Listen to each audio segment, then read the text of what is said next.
Corbin Smith, Locked On Seahawks. Matt Derry, Locked On Lions. It's our Thursday crossover brought to you by Prize Picks. Corbin, give me some keys here. What's it going to take for the Seahawks to get this thing done Monday night?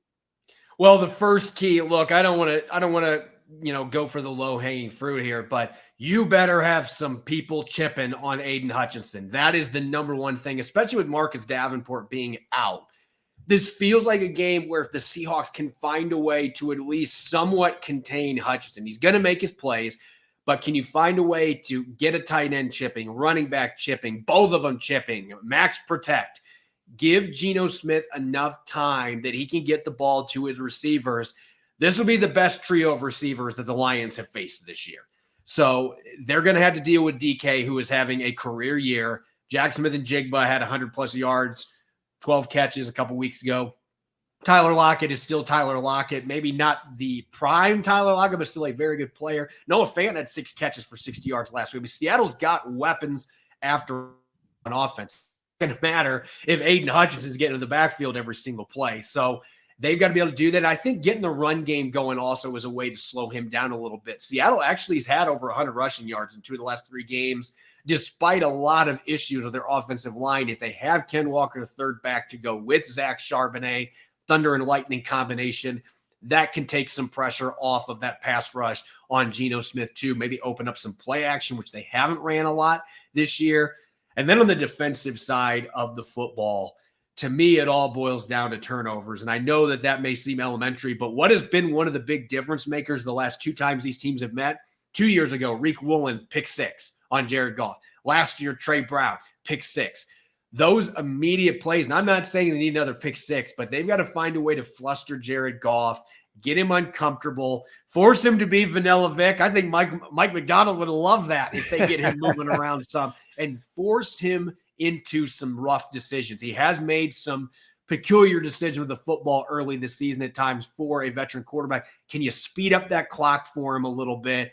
I think this is the game the Seahawks are going to mix in some more of those simulated pressures, because Mike McDonald's not done much of that the first 3 weeks, which has been stunning to me. Some of it hasn't had to because the pass rush up front's been so good. But I think you're going to see a little bit more exotic scheming this week from Mike McDonald against a really good Lions offense. Can you do that to coax Jared Goff into a turnover or 2? To me, that could be the difference in a game that I expect is going to be very tight. Yeah, no, you bring up a lot of great points there. It's interesting with Goff. One of the things for the Lions, they've got to stay with who they are. I know this past Sunday against Arizona, Cardinals didn't have a great run defense last year. Their numbers were a little bit up the first couple of weeks, but they just went back to ground and pound. They went to David Montgomery. And what's really been interesting is taking place now, 2 of the first 3 games, Montgomery hits the hole, he hits the first defender. These Lion offensive linemen immediately run to him and start pushing him forward. There was one play this past Sunday in Arizona. They lifted him in the air for 4 yards. Well, until the whistles blow, you're good to go. So the Lions need to keep doing that, because that also will keep Geno Smith off the field, because like you said, his second home is Ford Field for some strange reason. So keeping with where they're at, their identity of running the football and doing it successfully is going to be important for the Lions. You mentioned the turnovers before. I agree with that. The 2 pick 6s the last 2 years. Jared Goff has got to take better care of the football. He was better this past Sunday in Arizona. Flipping the field, man, loud crowd Monday night. They've been partying all day to get to this point at 8:15 Eastern time. Jack Fox has been unbelievable as the Lions punter the last few weeks, flipping the field and making, whether it's Kyler Murray, whether it was Baker Mayfield, Stafford in week 1, make them go 90 yards, 92 yards. I know with these new silly kickoff rules and everything else, we're starting everything at the 30, 35 or whatever.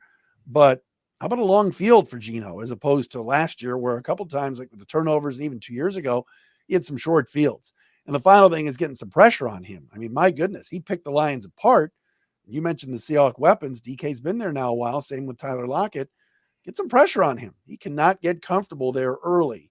And it's got to be somebody, Hutchinson, they'll chip and they'll double team, but a DJ Reader on the interior, Liam McNeil, if he's healthy, could spell some doom for Smith and force him to just get uncomfortable, because the last 2 years, he has just been way too comfortable in there.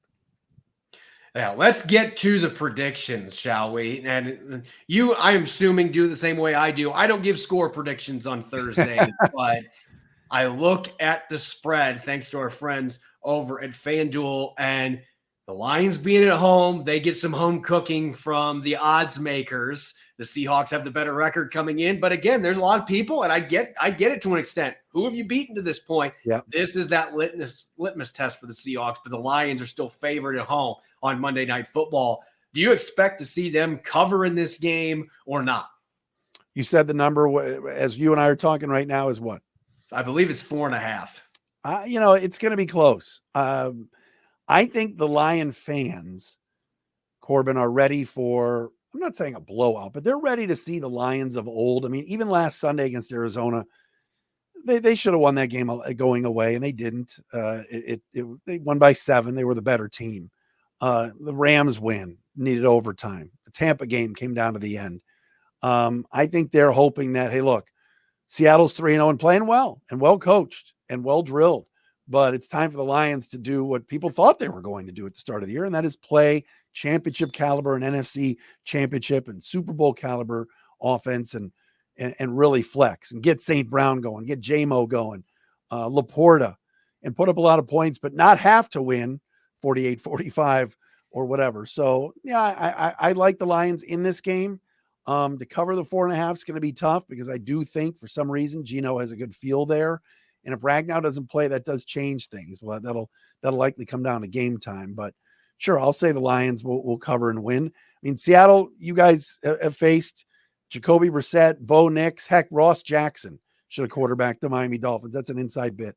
Our friend, the host of Locked On Saints, that runs our network, it's not that you're going to see a real quarterback this week. But you've had his number. So what do you think? I think 4.5 the Seahawks are going to cover. Now, I'm not saying they're going to win the game. I think that this is going to be one of those classic ones that goes down to the wire.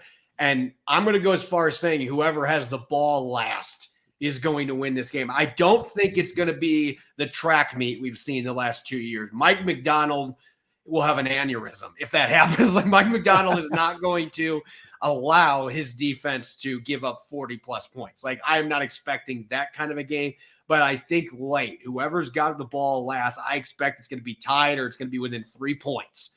And whoever has the ball last is going to have a chance to go down and win the football game. So I think as far as 4.5 points being an underdog, I think the Seahawks are going to cover that. The question for tomorrow on Locked On Seahawks is, are they covering it in losing fashion or are they covering it pulling off the road upset? And that's what always makes the Friday episodes the most fun here on the Locked On Podcast Network.